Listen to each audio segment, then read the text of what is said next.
Merry Christmas to you. Last year I made myself a 12 days Christmas video. Pretty good stuff. This year we went a little something different. I asked all my friends to submit a video that means Christmas to them. And boy oh boy did they ever. There is nothing like getting right down to it because I'm loving. Do you like my tree? Ooh, pretty.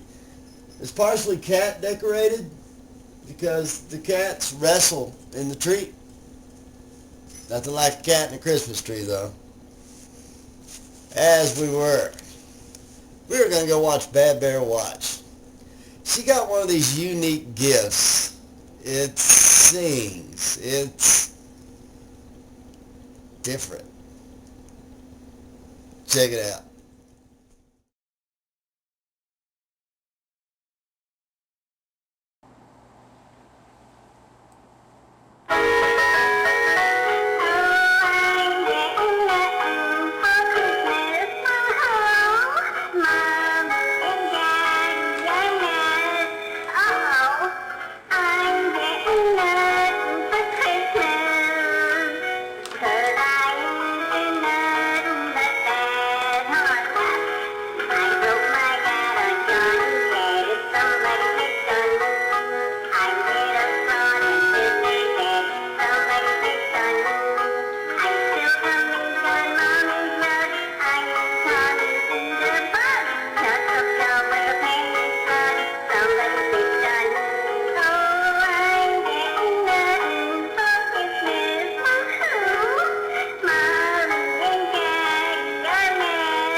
Told you it was different.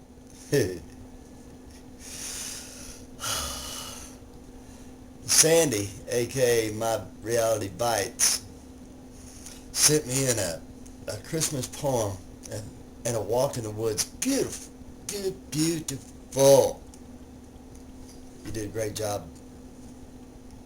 I want y'all to see this. I hope you enjoy it as much as I did because it gave me a warm feeling just to watch it. And that's what Christmas is all about. So without further ado, a walk in the woods. Hey everybody, this is Sandy, My Reality Bites. Just wanted to wish each and every one of you a very Merry Christmas. This is my video Christmas card to you.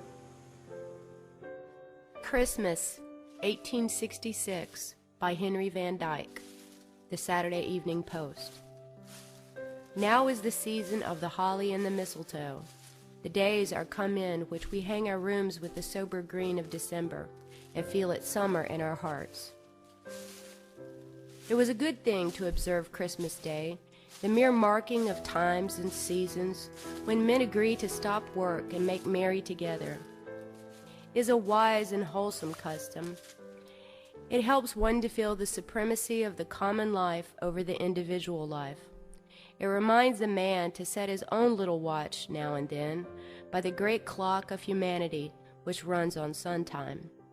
But there is a better thing than the observance of Christmas Day, and that is keeping Christmas. Are you willing to forget what you have done for other people and to remember what other people have done for you? To ignore what the world owes you and to think what you owe the world? To put your rights in the background and your duties in the middle distance, and your chances to do a little more than your duty in the foreground. To see that your fellow men are just as real as you are, and to try to look behind their faces to their hearts, hungry for joy. To own that probably the only good reason for your existence is not what you are going to get out of life, but what you are going to give to life. To close your book of complaints against the management of the universe and look around you for a place where you can sow a few seeds of happiness. Are you willing to do these things, even for a day? then you can keep Christmas. Are you willing to stoop down and consider the needs and the desires of little children, to remember the weakness and loneliness of people who are growing old, to stop asking how much your friends love you and ask yourself whether you love them enough?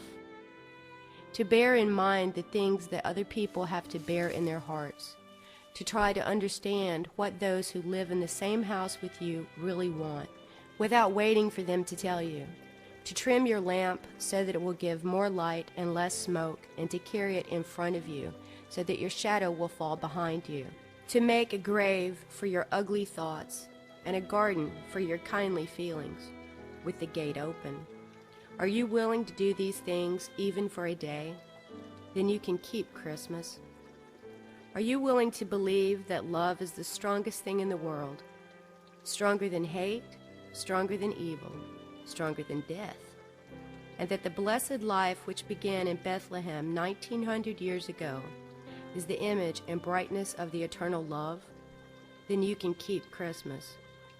And if you can keep it for a day, why not always? But you can never keep it alone.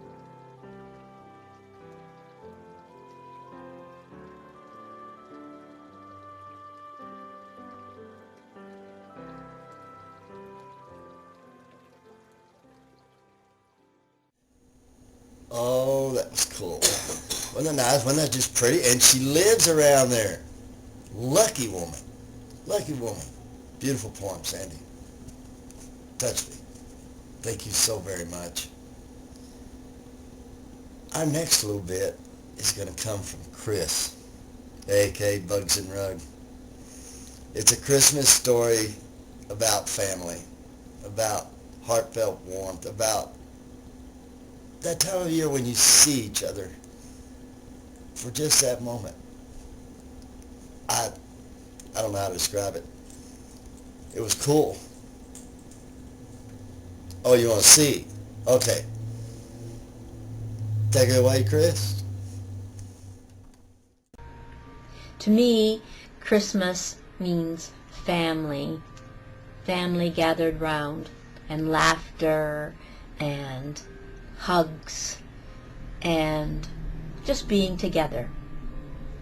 And this one Christmas back, in, let's see, the mid-1990s, my husband and I, at the last moment, decided to drive down to my sister's, which is a 2-hour drive. She lives 2 hours away from me. And we decided to drive down there and surprise them all on Christmas Day. She wasn't expecting us. And we took the drive. It was a snowy but exciting drive there. I was anxious to see everyone.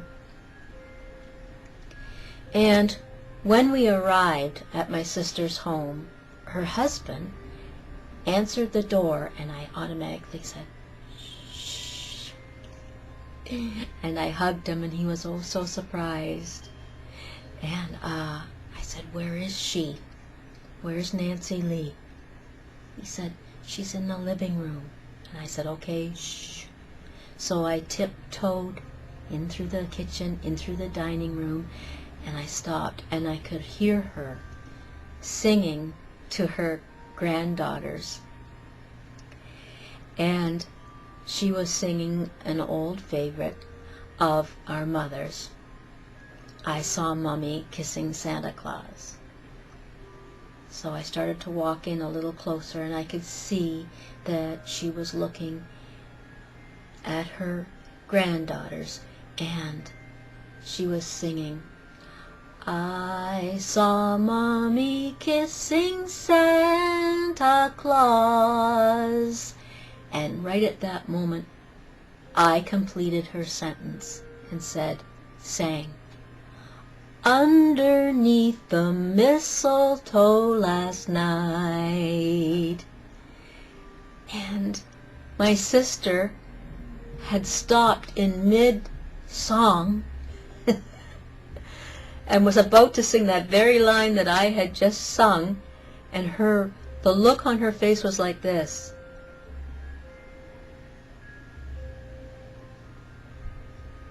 She stopped, and it was like, for a moment she thought, did I just sing that? Because our voices are almost identical. And she stopped, and the granddaughters were giggling, and she looked, and it was me standing there. And we just put our arms out. She squealed and I squealed, and we embraced.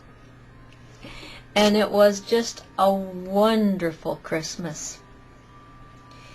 And I hope and pray for each and every one of you out there that you get together with what family you have, or friends, or if you can help someone out that is alone on Christmas, just by giving them a hug or listening to a Christmas story that they have to tell, a memory, that you will. It's all about togetherness. It's all about family. Everyone have a wonderful Christmas. Talk to you all soon. Get down, cat. My cat's behind the camera. Chris, thank you for that story. Go on, cat.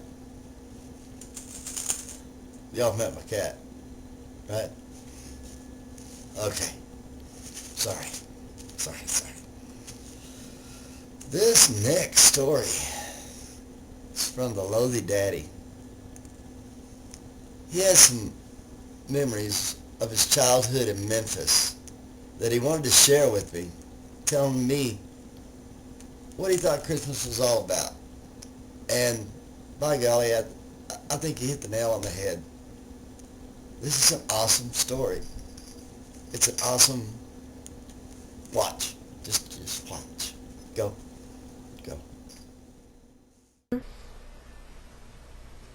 Feed me! Feed me! Feed me! I'm nuts.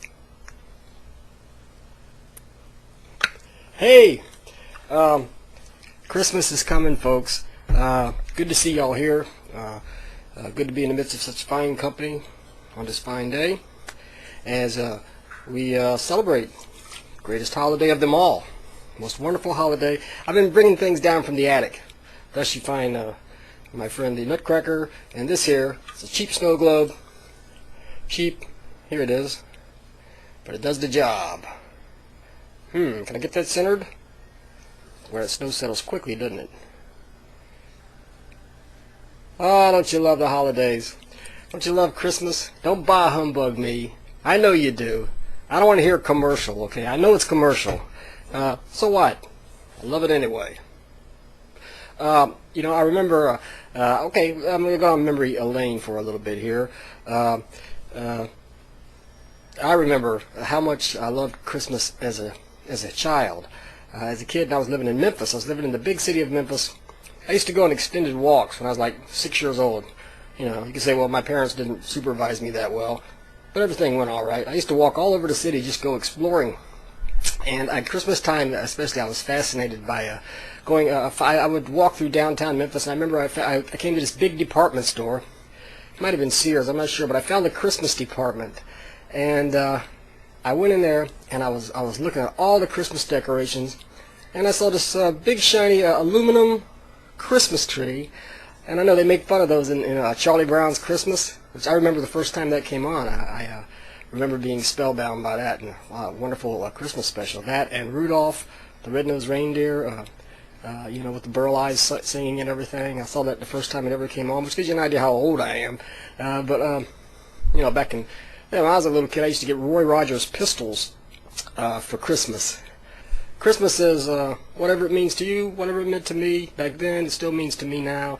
You try to, it's good to try to keep that Christmas spirit with you all your life. Never to give up that childlike wonder, because you know it's an awful lot of what Christmas is all about. What Christmas is to children, it should be to adults as well. Just that wonderful feeling. Okay, we were talking about Memphis. Okay, I went into this department store and I found this shiny aluminum Christmas tree with one of those little color wheels going around and around and around, you know, lighting up the branches in different colors. And I thought it was like the most beautiful thing I'd ever seen. And I tried to get my parents to buy one of those, but they were intent on getting a real Christmas tree.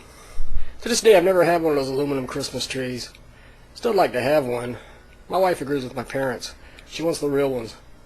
They do smell good. I remember in Memphis, and one of the first gifts that I got, one of the first Christmas presents I got there was a tractor. A little tractor with training wheels on it. It's how I learned to ride a bike. I rode that for a while. They took the training wheels off the little tractor. It's a little green tractor, and I rode it around. You know, it was a two-wheeler, like a bicycle. That's how I learned to ride a bike. At Christmas, got it for Christmas, and I got this Superman costume, Superman outfit from Sears. Superman suit. I thought it would make me fly. I was going to try to jump off the house until I read the shirt, the tail end of the shirt, and there was a message, a picture of Superman and Supergirl said, "This suit will not make you fly. Only Superman and Supergirl could fly." I guess Sears anticipated what could possibly happen. But I had a friend, when I was in the first grade, I had a friend, and he got a spaceman outfit for Christmas, and he wore it to school. Like it was nothing. Silver spaceman outfit. Nobody said anything to him. I guess he thought it was a cute first grader. So one morning I dressed up in this Superman suit, and I was ready to head out to school, and my mom stopped me and said, "No, you can't do that." I'm like, "Why not? You can't wear that costume to school." "Well, why not? A guy wore a spaceman outfit. So school likes spacemen, but they don't like Superman." Hey, you know, in the first grade, when they asked us to name the teacher asked us to name the names of the planets, and I thought Superman was real. I could see him on TV and everything, and the kids were like, Pluto, Jupiter, and I said, Krypton. Teacher told me there wasn't any Krypton. I was crushed. Anyway, and while I was in Memphis, my stepdad and some aunts and uncles were there, and they had eggnog, okay? And they asked me to taste the eggnog, so I tasted the eggnog. I was just a kid. I didn't realize this eggnog had like some, I don't know, some rum or something in it, you know. I took a taste. It took me a minute to really get the taste, and I went, I made a face. But just before I made the face, somebody said, "Guess what? It's got rum in it." And to this day, they think that I made the face after they said that as a response to what they said. But actually, because they said I really didn't think it tastes bad. I was just, because they said it had rum in it, I was making a face. But actually, it was a delayed reaction. I was making a face because it tasted bad. I've had it recently. It doesn't taste bad anymore. Kind of like it now. Eggnog, warm you up. Hey, and in Memphis, I had my, I think it was really the only, well, I had a couple of white Christmases, but this was a really, really heavy snow. Everything was blanketed with snow on Christmas Day. And again, I think it was when I was about 6 years old. A white Christmas. It was absolutely magnificent. Went outside, building a snowman. My older brother is helping me place the head on top of the, this section and this section, and yeah, Christmas. So Christmas was wonderful for me as a kid, and as it should be for everyone as a kid, and for everyone as a grown-up. And that childlike wonder, those types of memories, is what Christmas means to me. So keep that childlike wonder, that Christmas spirit, forever, for your whole life. That's what I have to say about Christmas. Wasn't it cool? Yeah, it was. I knew you'd like it. I knew you'd like it. Nancy Cloud, a.k.a. Nancy Cloud. This is Chris's sister. Family. I love this stuff. This is what it's all about. What's Christmas without a great rendition of an old Christmas classic? Which one, you say? This one.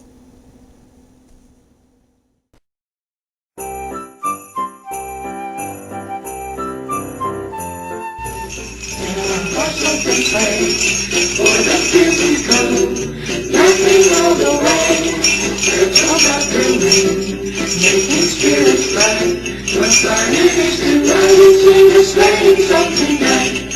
Jingle bells, jingle all the way, oh what fun it is to ride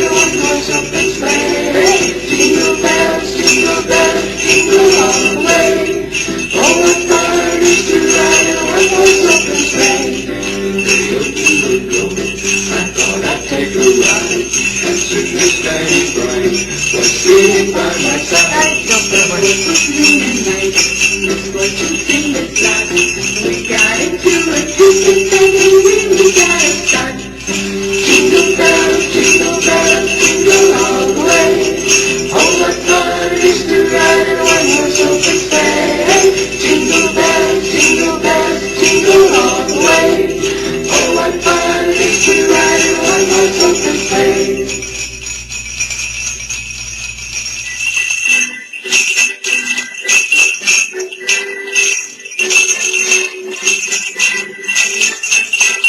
Hey!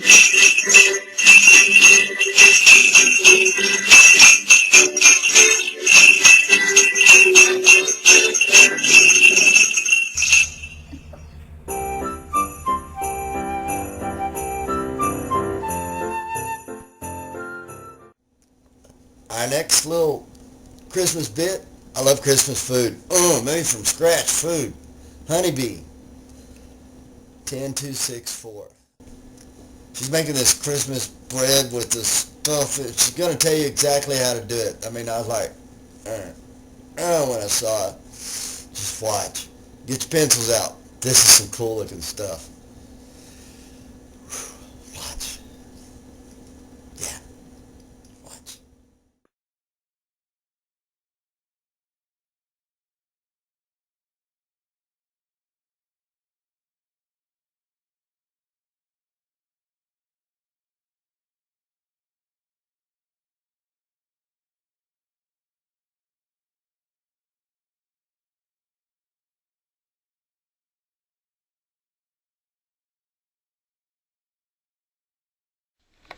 For Weezies Christmas Stollen we need 500 grams of flour, 150 grams of fine sugar, 200 grams of butter, 3 eggs, baking powder, 2 packets of vanilla sugar,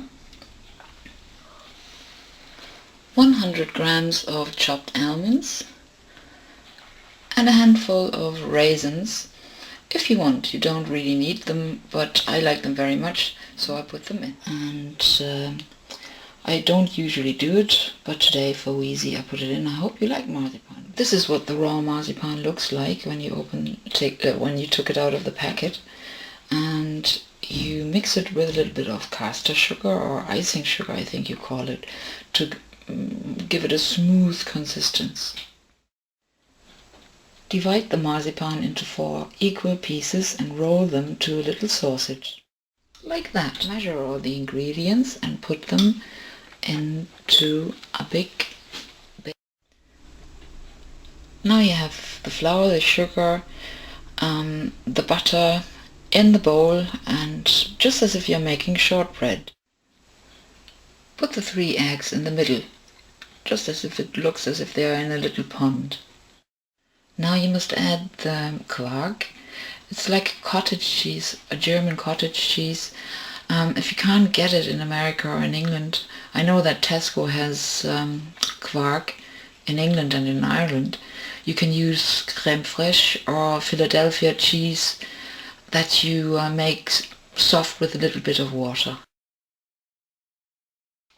Now I actually tried to film how I put the things together. I do it with my hand. I think this makes it nicer.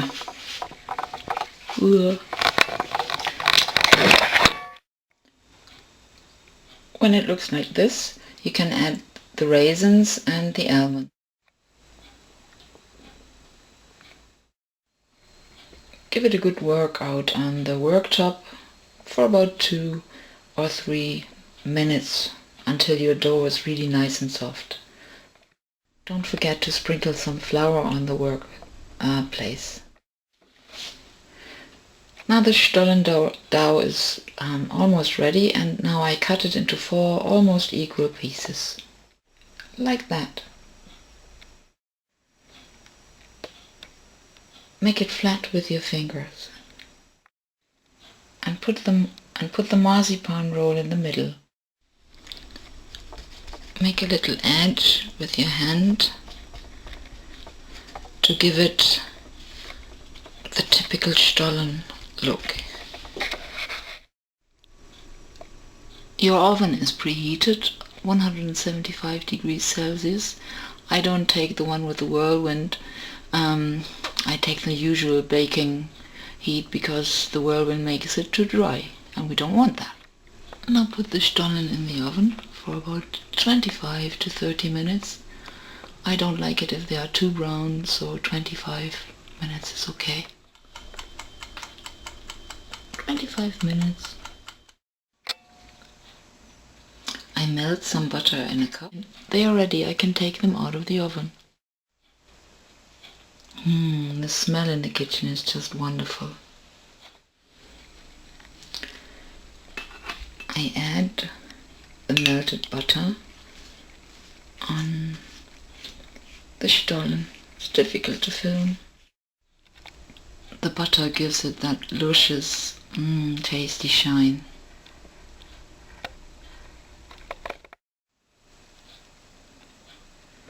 When it has cooled down a little bit, you can put a generous amount of icing sugar on top of it.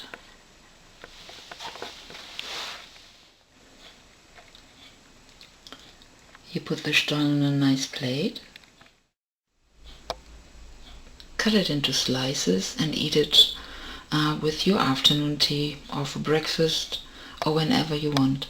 It's just delicious. Merry Christmas, Weezy and family, and I hope this brings one of these gorgeous smiles on your face. Fröhliche Weihnachten from Germany, from Honeybee 264. Did I tell you that looked good?